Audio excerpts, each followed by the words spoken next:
Hey everybody, this is Jackie from ESLspeaking.org. So today I'm going to give you my top 10 tips for teaching young learners English or ESL or EFL, TEFL, that kind of thing. Alright, so my first tip for teaching young learners is to have a routine.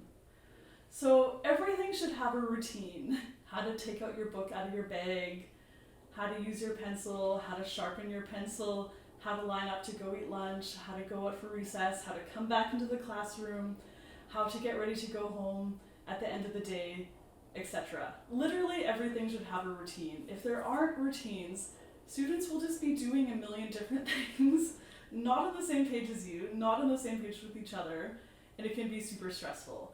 So I know you might think, oh, that's like so much work to teach a routine for like every single thing I do in class.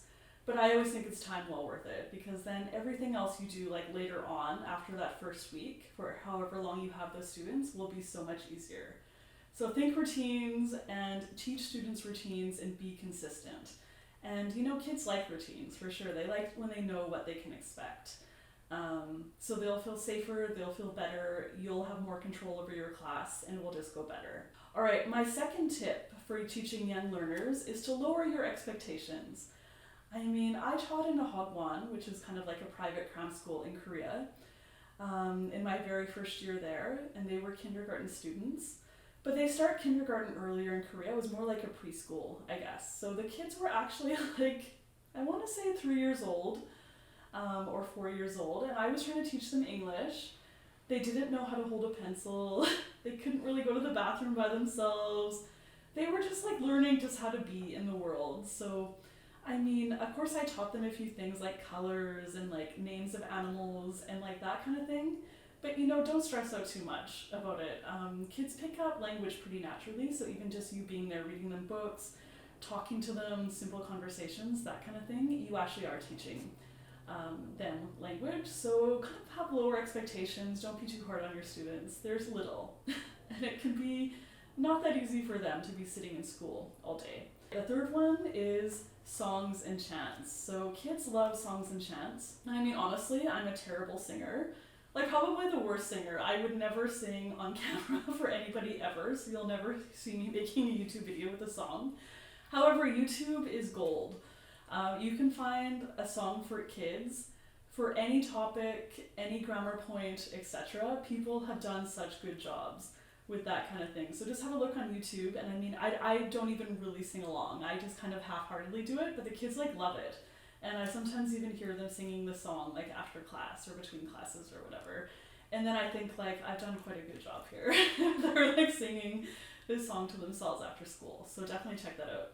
All right, my fourth tip for teaching young learners is to use games and activities and use a wide variety of them. Yeah, the same thing kind of gets boring, and I mean, trying to do like serious book exercises, it's pretty tough for kids who are like 3 or 4 or 5 years old. They just don't really have that attention span to be able to handle that. However, like games and fun activities, especially if it's a variety of them, kids will love it. So if you need some ideas, definitely check out my book on Amazon about preschool and kindergarten ESL activities. We'll put the link down below. If you have some small prizes or a reward system of some kind, it can be some ESL teaching gold.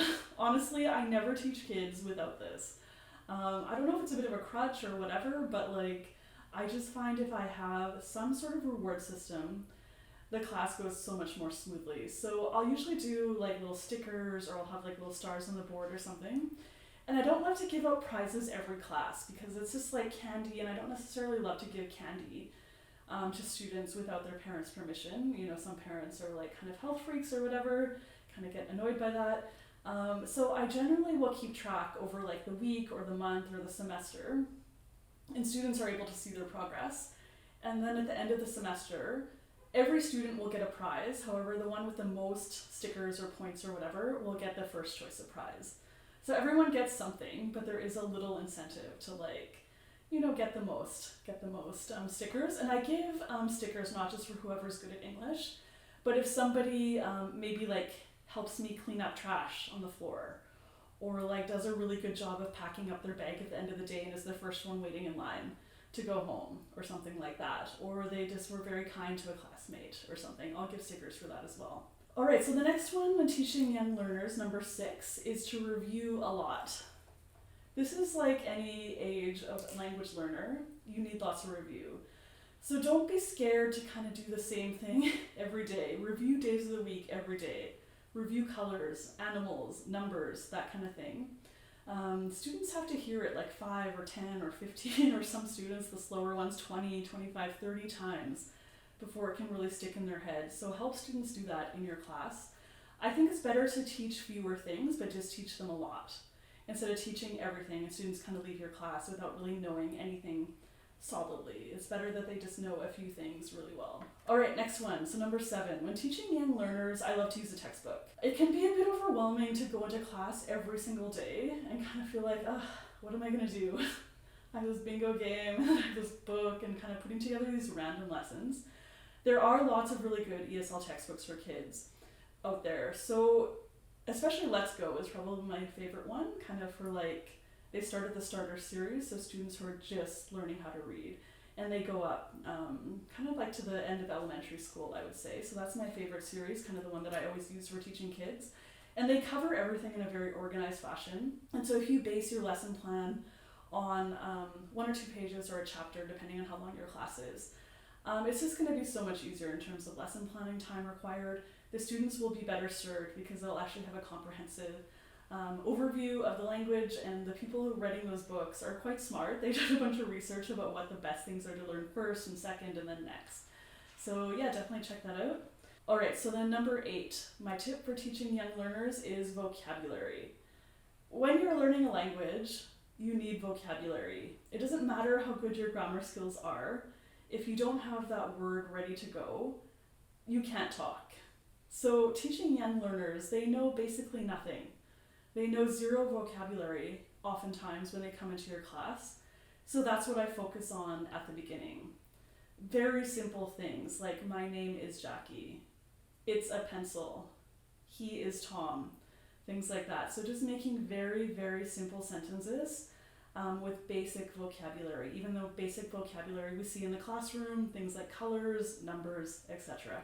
Next tip for teaching young learners, reading skills. Reading is so important to be able to learn a language. It's almost impossible to do self-study at home if you can't read well. So I love to spend time in my class making sure that all students know the letters of the alphabet, and not just like the song A, B, C, D. I make sure they know each letter, the small letter and then the capital letter, and then also the sound that each letter makes. This is kind of the step that many teachers kind of skip over. But instead of just knowing only the letter, they need to know the letter and then the sound, and then we work on reading very simple words. So a nice way to do this is with flashcards. So time spent doing reading skills in your class will never be wasted time when teaching young learners. Alright, finally, number 10, I've mentioned it already, flashcards. I will never go into a young learner class without flashcards. It's like my security blanket or something. I always feel like if I have extra time to fill, or I'm like stressed out about something, or things aren't going well, I just pull up my flashcards. There's a whole bunch of games. You could even just, like for very beginners, show the flashcard, what is it? It's a cat. Or you can play games. You can like put the cards around the classroom and say, where's the cat? And students can go up and get the cat and like hold it up and say cat, something like that. Yeah, there's a million different things you can do, so definitely bring some to your class with you. Alright, so those are all my tips not all my tips, but many of my tips for teaching young learners ESL.